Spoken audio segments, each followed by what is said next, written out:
Fala galera, tudo bem com vocês? Vídeo novo na área para falar sobre Benedetto, por que a negociação do São Paulo com o Olympique de Marseille melou. Caio Jorge está se transferindo do Santos para a Juventus da Itália, todos os detalhes da operação que a gente trouxe em primeira mão na Gol Brasil. E Matheus Cunha na mira do Zenit da Rússia, que história é essa? Desde já, deixando aquele recado de sempre, se inscreva no canal, deixa seu like e manda seu comentário para me ajudar a crescer aqui no YouTube.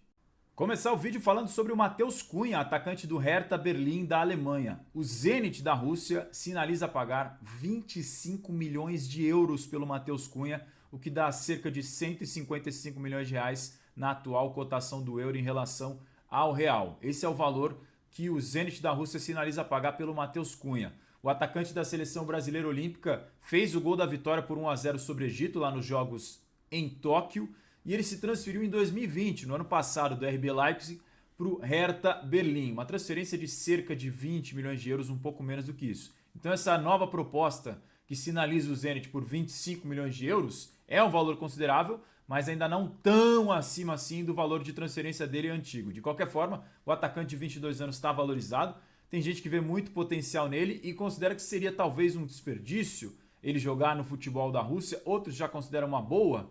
Tudo depende também dos valores que vão ser envolvidos numa eventual transferência, mas de qualquer forma o que a gente traz de informação também é que o Matheus Cunha teria a preferência de jogar em outros centros se pudesse escolher. Espanha ou Inglaterra são centros que atraem mais, mas não está descartada essa possibilidade do Zenit da Rússia. Vamos ver como isso anda daqui para frente. Falando agora da operação Caio Jorge, do Santos para a Juventus da Itália. A transferência está encaminhada, tudo acertado, só falta definir os detalhes finais burocráticos de exames, assinatura de contrato, mas o Caio Jorge será jogador da Juventus. A gente trouxe em primeira mão lá atrás na Gol Brasil que a Juventus tinha entrado forte na disputa, muito se falava do Milan, a gente trouxe a informação de que a Juventus tinha entrado forte, embora o Milan fosse colocado como favorito. E também agora em primeira mão na Gol Brasil trouxemos os detalhes da operação que foi acertada entre Santos e Juventus da Itália. Quais são os detalhes? Como vai funcionar essa operação?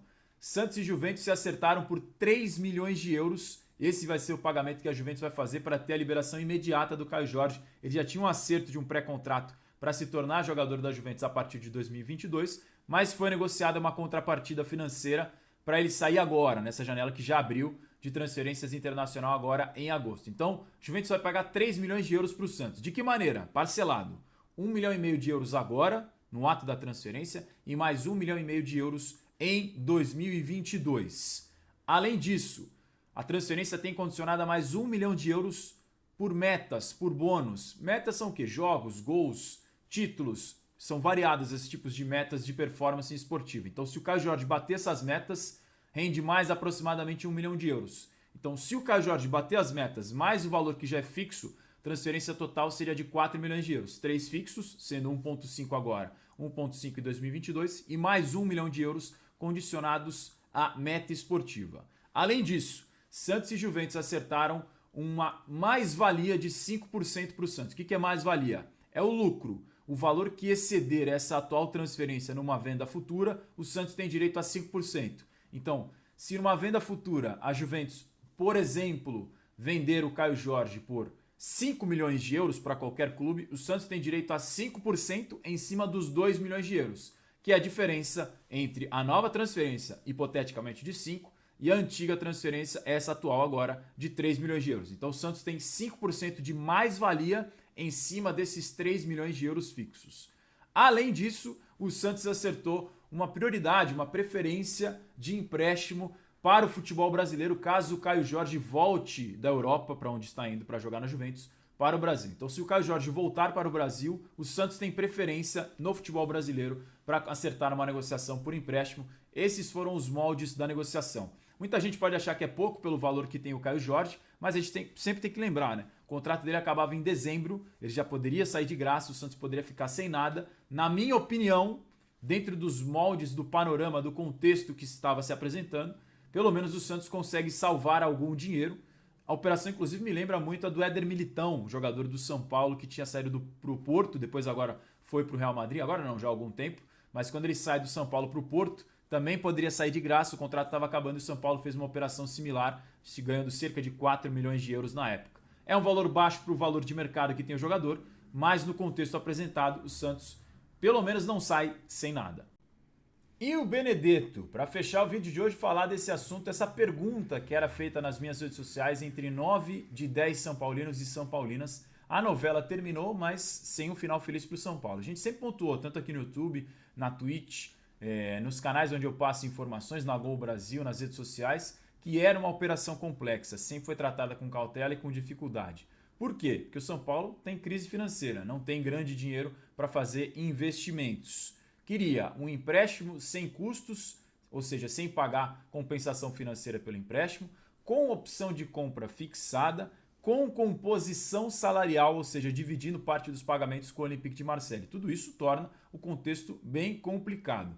O São Paulo chegou a avançar num acerto clube para clube, como a gente também vinha pontuando, encaminhou um acordo com o Olympique de Marseille por empréstimo de 1 ano, com opção de compra e sem compensação financeira, sem pagamento, mas a operação travou num acerto com o Benedetto e também com os seus representantes. Não houve um avanço final para definir a negociação e por isso na última sexta-feira o São Paulo tomou a decisão final de sair da negociação pela contratação do Dario Benedetto, atacante do Olympique de Marseille, que era o principal alvo como novo centroavante. São Paulo chegou a tentar o Caleri, a gente falou sobre isso aqui também no canal. O Deportivo Maldonado não aceitou as propostas.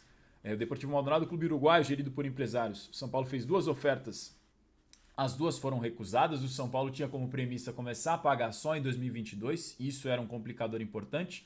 Os valores pedidos acima da realidade financeira. No bastidor, o São Paulo segue pregando esse discurso de limite financeiro, que vai respeitar os limites orçamentários e que não vai ultrapassar o que pode pagar, e por isso saiu da negociação com o Olympique de Marseille pelo Dario Benedetto.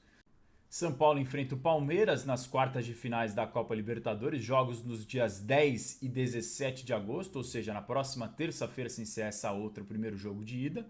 Se quiser inscrever um novo jogador, tem até 72 horas antes do início da fase, ou seja, o jogo é na terça-feira, dia 10, 72 horas antes, é o sábado, dia 7 de agosto, o prazo final para fazer as trocas, né? A Libertadores permite que você faça 3 trocas na lista inicial de 50 jogadores para a fase de quartas de final, sendo respeitado esse prazo de 72 horas antes para inscrição. Então, essa é a última semana que teria para haver alguma movimentação de mercado e para inscrever especificamente para a Libertadores, que é o principal objetivo do São Paulo na temporada.